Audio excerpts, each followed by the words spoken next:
Hey, this is Jerry Fetta, owner, founder, and CEO of Wealth Dynamics, and welcome to another segment of Sales and Marketing Saturday.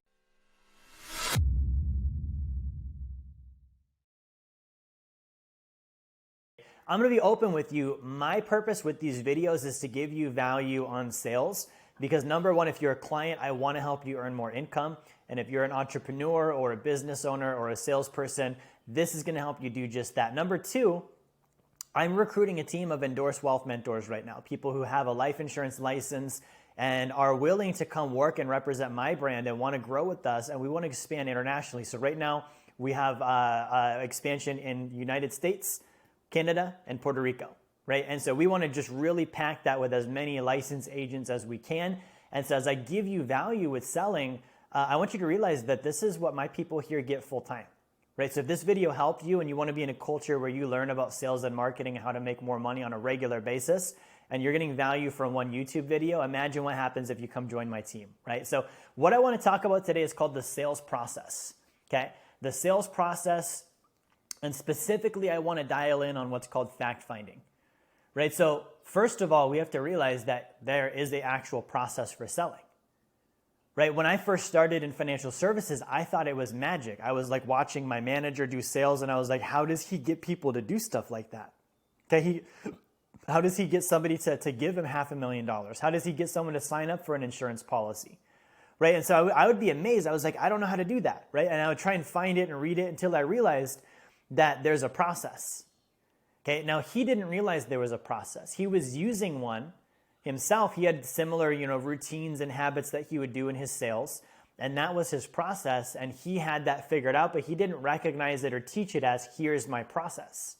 So from the outside looking in, I just saw what was, looked like magic, like you were just talking, and you said this and that, and suddenly they bought, right? So when I learned there's an actual process for selling, okay, and I learned this from Grant Cardone. Grant Cardone is the one that trained me on sales.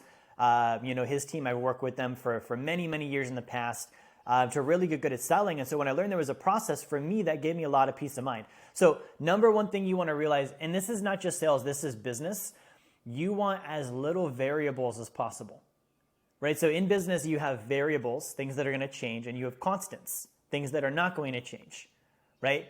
So this goes back to basic mathematics, arithmetic. You had variables and constants. Right? So the constant 2 times 2 is 4. If you're doing the 2 times tables, the 2 is the constant, 2 times 3 is 6. 3 is the variable. That thing is going to change depending on what problem you're trying to solve. Right? So there has to be one half the problem that you know the answer to already. You can't have 2 parts of a problem you don't know the answer to. Otherwise, you can't create a solution. You can't have question mark times question mark equals question mark. You need to at least know one of them. Right? So when I'm doing selling, like the first thing I realized was there is a sales process. And that sales process started with my attitude towards what was about to happen. Okay, so this is what I mean. So sales process, number one step, first part is attitude. Right? Do I have a winning attitude? Am I going into it thinking about I'm going to help this person? They're qualified, they want to do business, they reached out to me. So for my attitude, one thing that I do to help my attitude when selling is I look for certainties.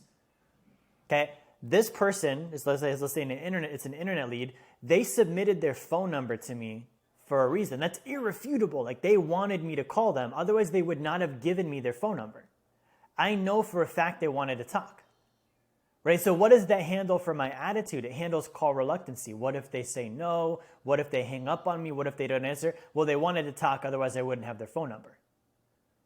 Right, let's even flip it. Let's say you're at a networking meeting and someone gives you their number and you're going to call them now and you're nervous. You're like, oh, I don't want to, be too salesy and we were just at the meeting. What if they don't remember me? Dude, they gave you the phone number at the meeting.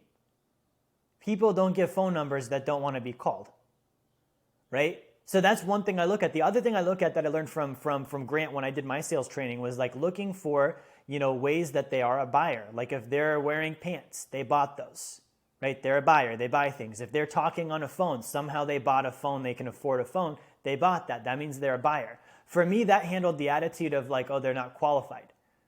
Okay? Everyone's qualified. Right? Some people might be more qualified than others, but as long as they're breathing and they have money, they're qualified. To some degree, I can work on them. I can get them to do a deal. Right? But too many salespeople start with a bunch of negative thoughts, worries, fears, right?